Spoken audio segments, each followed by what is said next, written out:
जय हिंद दोस्तों। तो आप लोग को इस वीडियो में आप लोगों का स्वागत है। Class 10th subject geography. ये जो वीडियो होने वाला है पार्ट 5 है। पार्ट 1, पार्ट 2, पार्ट 3, पार्ट 4 तक बता दिए हैं। आज जो बता रहे हैं पार्ट 5 वीडियो बता रहे हैं। लेसन नंबर 2 है, भूमि और मृदा संसाधन के बारे में पढ़ा रहे हैं। इस पे आज गहन रूप से चर्चा करेंगे। देखिए क्या है, मिट्टी के प्रकार, इसके बारे में आज जानना है। मिट्टी के प्रकार, मिट्टी जो होता है, मिट्टी कहने का मतलब जो मिट्टी होता है इसका जो प्रकार है, कितना प्रकार है, इसके बारे में जानेंगे। देखिए, भौतिक गुणों या कणों के आकार प्रकार के आधार पर मिट्टी की 3 निम्नलिखित वर्ग है। मिट्टी का कितना वर्ग है? तो 3 गो वर्ग है। मिट्टी का 3 वर्ग है। कौन कौन सा? देखिए, पहला है बलुई मिट्टी, दूसरा है चीका या चिकनी मिट्टी, तीसरा है धूमती मिट्टी। अब तीनों मिट्टी के बारे में विशेष रूप से चर्चा करते हैं। बलुई मिट्टी क्या होता है इसके बारे में जानते हैं। देखिए, बलुई मिट्टी क्या होता है, इसमें पंख की अपेक्षा बालू का प्रतिशत अधिक रहता है। यह मिट्टी जल की बड़ी भूखी होती है, अतः जल बहुत सोखती है। देखिए, जो बलुई मिट्टी होता है, बलुई मिट्टी, इसमें पंख की अपेक्षा बालू का जो प्रतिशत होता है अधिक होता है। पंख किसको कहा गया? पंख कहा गया मृत्तिका, इसमें आएगा, चिकनी मिट्टी आ जाएगा, पंख में आ जाएगा। तो इसमें पंख की अपेक्षा जो बालू का जो प्रतिशत होता है अधिक होता है। और ये मिट्टी जो होता है बहुत पानी अत्यधिक रूप से सूखता है। और ये जो मिट्टी होता है जल के बहुत भूखी होती है। दूसरा है चीका या चिकनी मिट्टी के बारे में जानते हैं। इसमें पंख या गाद का प्रतिशत अधिक रहता है। यह मिट्टी सूखने पर बहुत कड़ी और दरार युक्त होती है तथा गीली होने पर चिपचिपी और अभेद हो जाती है। इस मिट्टी की जुताई कठिन होती है। देखिए, चीका या चिकनी मिट्टी क्या होता है?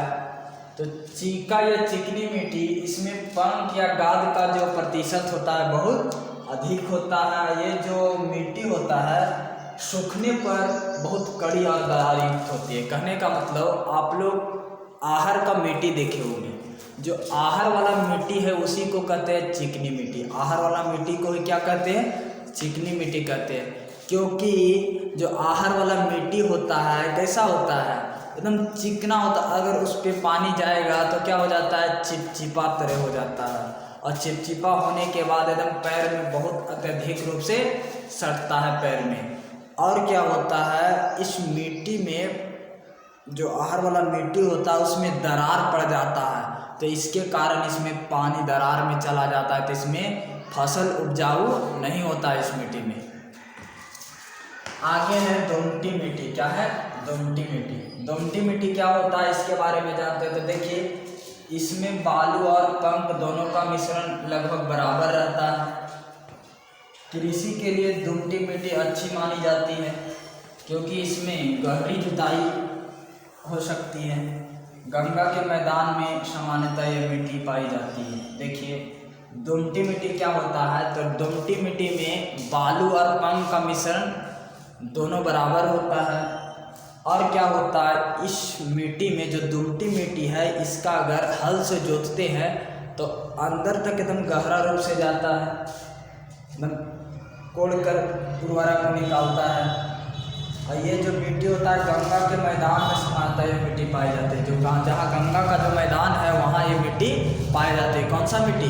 दोमटी मिट्टी। आगे देखिए है उत्पत्ति प्राप्ति स्थान के आधार पर मिट्टी के 2 वर्ग है। उत्पत्ति या प्राप्ति के स्थान पर मिट्टी के कितने वर्ग? 2 वर्ग। कौन कौन सा? तो एक होता है स्थानबद्ध और दूसरा होता है वाहित। और दोनों के बारे में चर्चा करते हैं। स्थानबद्ध क्या होता है, वाहित क्या होता है, इसके बारे में जानते हैं। देखिए स्थानबद्ध क्या होता है? स्थानबद्ध या अवशिष्ट मिट्टी, स्थानबद्ध को ही कहा जाता है अवशिष्ट मिट्टी। यह मूल चट्टानों के अपने स्थान पर टूटने और चूर्ण होने से बनती है। छोटा नागपुर में ग्रेनाइट और नाइस चट्टानों के अक्षय से बनी लाल मिट्टी, इसको कहते हैं रेड सॉइल, इसी प्रकार की है। देखिए स्थानबद्ध या अवशिष्ट मिट्टी क्या होता है कि जो बड़ा चट्टान होता है वो चट्टान को अपने स्थान पर टूटने और चूर्ण होने से बनती है। मान लीजिए जो बड़ा चट्टान होता है अगर टूट जाता है या फिर चूर्ण हो जाता है तो कौन सा मिट्टी का निर्माण करता है? तो स्थानबद्ध या अवशिष्ट मिट्टी का निर्माण करता है। और ये जो जहाँ पे छोटा नागपुर में ग्रेनाइट और नाइस चट्टान के अक्षय से जो बनता है मिट्टी, इसी प्रकार का मिट्टी होता है लाल मिट्टी, इसको कहते हैं रेड सॉइल, इसी प्रकार की मिट्टी है। चल आगे बताते हैं वाहित मिट्टी के बारे में। चलिए देखिए दूसरा में है वाहित मिट्टी। वाहित या स्थानांतरित मिट्टी, वाहित मिट्टी को ही दूसरा नाम है, क्या नाम है? स्थानांतरित। वाहित मतलब क्या होता है? वाहित या स्थानांतरित, वाहित मतलब होता है कि नदी द्वारा या हिमनद द्वारा या समुद्र के लहर द्वारा मिट्टी को बहाकर लाना, या फिर स्थानांतरित करना। तो स्थानांतरित का मतलब क्या होता है कि एक स्थान से अगर दूसरे स्थान तक मिट्टी जाता है तो उसी को क्या कहते हैं? स्थानांतरित। तो देखिए सबसे पहले इसमें जानते हैं। देखिए यह नदी हिमनद और पवन जैसे अपरदनकारी शक्तियों द्वारा वाहित होकर अपने मूल स्थान से हटकर कहीं अन्यत्र मिलती है। जलोढ़ मिट्टी नदियों द्वारा दोनों किनारों पर तथा डेल्टाओं में जमा होती है और बहुत उपजाऊ होती है। देखिए वाहित मिट्टी क्या होता है या स्थानांतरित मिट्टी? तो इस मिट्टी में यह मिट्टी जो होता है नदी हिमनद और पवन जैसे अपरदनकारी शक्ति द्वारा वाहित होकर अपने मूल स्थान से हटकर कहीं अन्यत्र मिलते। कहने का मतलब जो मिट्टी होता है, मान के लिए अगर जोर से हवा चले तो हवा के द्वारा भी मिट्टी स्थानांतरित हो सकता है, नदी के द्वारा भी मतलब बहकर जा सकता है पानी में। ये मिट्टी कौन सा मिट्टी? स्थानांतरित मिट्टी। आगे देखिए है रंग के आधार पर मिट्टी का वर्गीकरण इस प्रकार किया जा सकता है। देखिए कौन कौन सा रंग के वर्गीकरण के आधार पर? तो रंग के वर्गीकरण के आधार पर कौन कौन सा होता है? तो देखिए एक होता है लाल मिट्टी, कौन सा मिट्टी? लाल मिट्टी। दूसरा होता है पीली मिट्टी, कौन सा मिट्टी? पीली मिट्टी। तीसरा होता है भूरी मिट्टी। और चौथा होता है क्या? अखरोटी मिट्टी। फिर काली मिट्टी होता है। ये सब मिट्टी का जो है सब प्रकार एक तरह से इसका रंग का आधार पर कर रहे हैं। अब इसके बारे में देखते हैं आगे। उर्वरता के आधार पर मिट्टी के दो वर्ग होते हैं। देखिए उर्वरता के आधार पर मिट्टी के कितने वर्ग? दो वर्ग होते हैं। कौन कौन सा इसके बारे में जानते हैं। देखिए उर्वरता के आधार पर मिट्टी के दो वर्ग, पहला होता है उर्वर और दूसरा होता है उत्सर।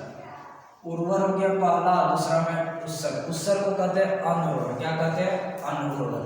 देखिए उर्वर क्या होता है? तो नदी घाटियों की मिट्टी उर्वर हुआ करती है। जहाँ मान के नदी घाटी है वहाँ पे मिट्टी कैसा होता है? उर्वर हुआ करती है। और उच्च भूमि की मिट्टी अनउर्वर हुआ करती है। मान के जहाँ ऊंचा वाला स्थान है वो जो मिट्टी होता है कैसा होता है? अनउर्वर हुआ करती है। आगे देखिए मिट्टियों का वर्गीकरण और उनका भारत में वितरण। कहने का मतलब मिट्टी का वर्गीकरण किस प्रकार से करेंगे और भारत में मिट्टी को किस प्रकार वितरण मतलब उसका बंटवारा करेंगे, इसके बारे में जानना है। देखिए Indian council of agriculture research ने सर्वेक्षण और अध्ययन करके भारत की मिट्टी को 8 मुख्य वर्गों में विभक्त किया है। देखिए प्रश्न आएगा किसके अनुसार मिट्टी को 8 वर्गों में बांटा गया है? तो किसके अनुसार? इंडियन काउंसिल ऑफ एग्रीकल्चर के अनुसार मिट्टी को कितने वर्गों में बांटा गया? तो 8 वर्ग। तो देखिए सबसे पहले 8 वर्ग के बारे में पढ़ते हैं। तो पहला है जलोढ़ मिट्टी। पहला वर्ग कौन सा हो जाएगा? जलोढ़ मिट्टी। तो जलोढ़ मिट्टी के बारे में विस्तार रूप से पढ़ते हैं। तो देखिए जलोढ़ मिट्टी क्या होता है इसके बारे में जानते हैं। देखिए भारत में यह मिट्टी विस्तृत रूप से फैली हुई है और उपजाऊ होने के कारण कृषि क्रियाकलापों के लिए सबसे अधिक महत्वपूर्ण है। नदियों द्वारा बहाकर लाई गई मिट्टी बाढ़ में उसकी बेसिन में बिछ जाती है। देखिए जो जलोढ़ मिट्टी है भारत में एक तरह से सबसे महत्वपूर्ण मिट्टी माना गया है। जितना भी मान की फसल आज हो रहा है हमारे क्षेत्र में या हमारे गांव में, ये सब कौन सी मिट्टी है? जलोढ़ मिट्टी है। तो जलोढ़ मिट्टी में फसल ज़्यादा उपजाऊ होता है क्योंकि ये जो मिट्टी होता है नदी द्वारा, पाइप द्वारा, किसी अन्य माध्यम से मतलब बहाकर लाया गया मिट्टी को क्या कहते हैं? जलोढ़ मिट्टी कहते हैं। ये जो मिट्टी होता है नदियों द्वारा बहाकर लाई गई मिट्टी बाद में उसकी बेसिन में क्या होता है? बिछ जाती है। आगे देखिए जलोढ़ मिट्टी की क्षेत्र निम्नलिखित है। मान के किस किस क्षेत्र में जलोढ़ मिट्टी पाया जाता है, जलोढ़ मिट्टी मिलता है?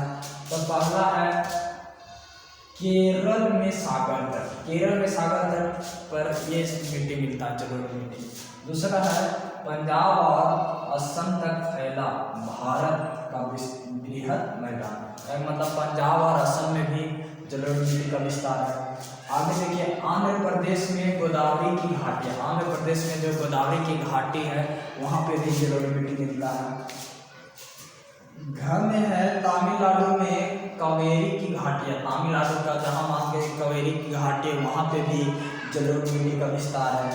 आगे देखिए भारत में लगभग 6.4 करोड़ हेक्टेयर क्षेत्र में जलोढ़ मिट्टी फैली हुई है। देखिए प्रश्न आता है, क्या प्रश्न आता है कि भारत में जलोढ़ मिट्टी का कितना प्रतिशत है? तो भारत में जलोढ़ मिट्टी का मतलब कितना करोड़ हेक्टेयर तक फैला हुआ है?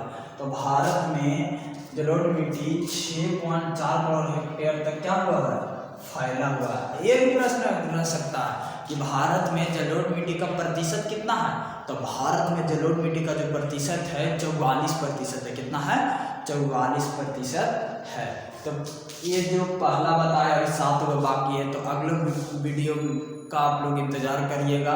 तब तक के लिए धन्यवाद।